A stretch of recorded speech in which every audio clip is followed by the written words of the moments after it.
Alors, j'ai analysé des centaines de pages Instagram de vendeurs de vêtements en ligne et il y a 5 erreurs que je vois revenir tout le temps. Des erreurs qui font fuir les acheteurs avant même qu'ils lisent le prix. Aujourd'hui, je vais te montrer toutes les erreurs et je te donne aussi les solutions pour chacune de ces erreurs. Salut, moi c'est Hakim et si tu vends des vêtements en ligne, que ce soit sur Shopify, Instagram ou même Facebook Marketplace et tu prends des photos toi-même avec ton téléphone, cette vidéo est faite pour toi. Je vais te parler de matériel, pas à $3000 non, mais je vais te parler de ce que tu as déjà maintenant et je vais te montrer comment corriger ça aujourd'hui avec ce que tu as déjà dans les mains. Pour ceux qui sont au Canada, j'organise un workshop de 18h à 22h où je vais te montrer comment bien photographier tes produits à moindre coût. Les détails sont dans la description. J'ai 13 ans d'expérience en photographie commerciale. J'ai travaillé avec Giorgio Armani, Adobe RBC, etc.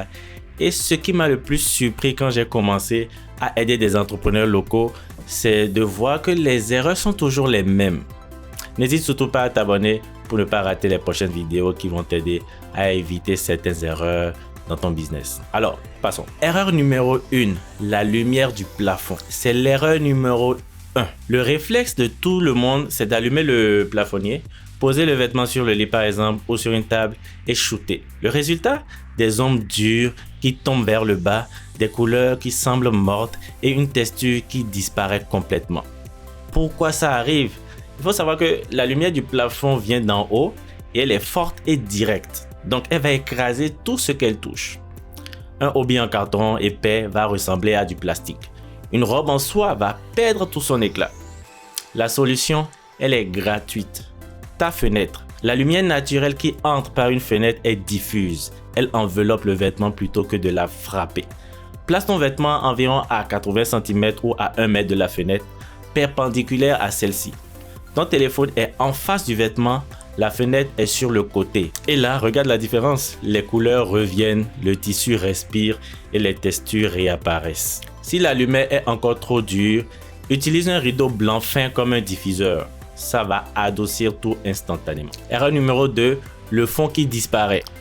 Ton fond, c'est 40 à 50% de ta photo. Et j'ai vu des hobbies à $80 shooter sur des draps froissés, des vêtements premium sur des planchers avec des fils qui traînent, des bijoux sur des tables avec des tasses de café à côté. Le client voit tout ça. Il associe la qualité de ton fond à la qualité du produit. Imagine que tu entres dans une boutique physique et que le plancher est sale, les vêtements sont froissés sur le cintre et les étiquettes sont à moitié décollées. Est-ce que tu achètes? Non. Même chose en ligne. Mais c'est pire encore en ligne parce que en ligne, t'as pas d'odeur, t'as pas de toucher, t'as juste l'image.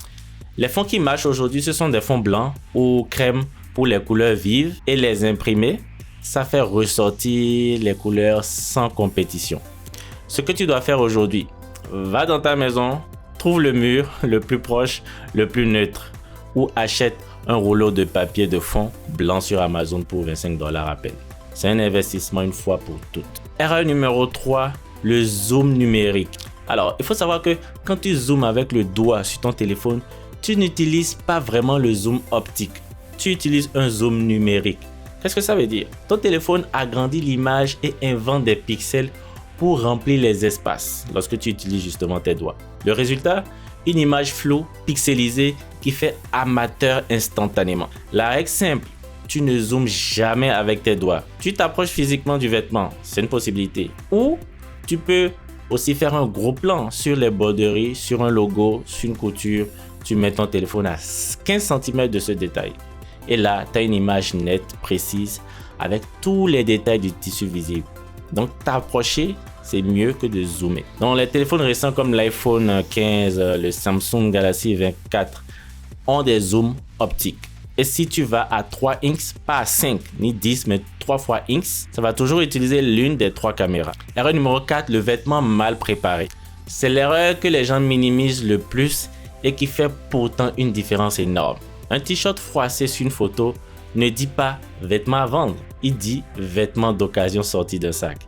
Et même si ton t-shirt est neuf, l'acheteur ne le sait pas.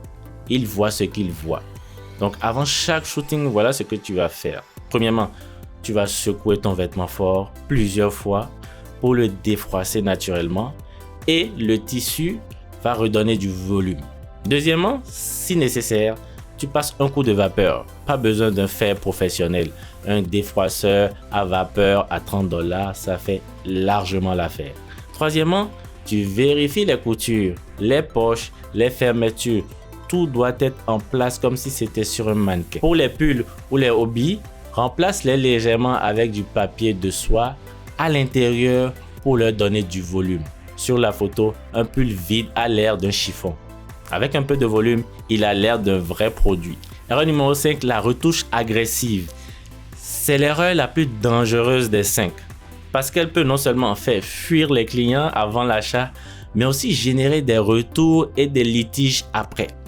Voilà ce qui se passe. Tu prends ta photo, tu appliques un filtre super saturé, tu pousses les contrastes à fond, tu blanchis les blancs jusqu'à ce qu'ils brûlent. La photo a l'air pro sur ton écran. Mais le client reçoit son hobby, voit que le rouge est en réalité bordeaux et pas écarlate comme sur la photo et il demande un remboursement. La retouche que tu peux faire sans risque, c'est quoi? La luminosité, tu peux le pousser à 10 ou à 20 maximum pour compenser si ta photo est un peu sombre. Le contraste, très léger juste pour donner de la présence.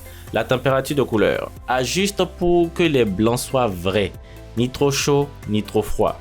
La netteté, légère augmentation pour faire ressortir les détails du tissu. Alors, les retouches à éviter absolument. Saturation excessive, ça fausse les vraies couleurs. Filtre preset qui modifie tout l'équilibre des teintes. Vignettage artificiel qui cache les bords du vêtement. L'outil gratuit que j'utilise, moi j'utilise Lightroom Mobile. C'est gratuit sur iPhone comme sur Android et te permet de sauvegarder tes presets pour que toutes tes photos aient la même cohérence visuelle. Ce qui est crucial pour ton identité de marque. Alors voilà les 5 erreurs et les 5 solutions, tout ça avec ton téléphone sans dépenser $1 de plus. Si tu as aimé cette vidéo, n'hésite pas à t'abonner et surtout à cliquer sur la cloche pour ne pas rater les prochaines vidéos. Si tu as des questions à poser aussi, n'hésite pas à le mettre en commentaire, ça me ferait un plaisir de te répondre. Sur ce, moi je te laisse, tchuss!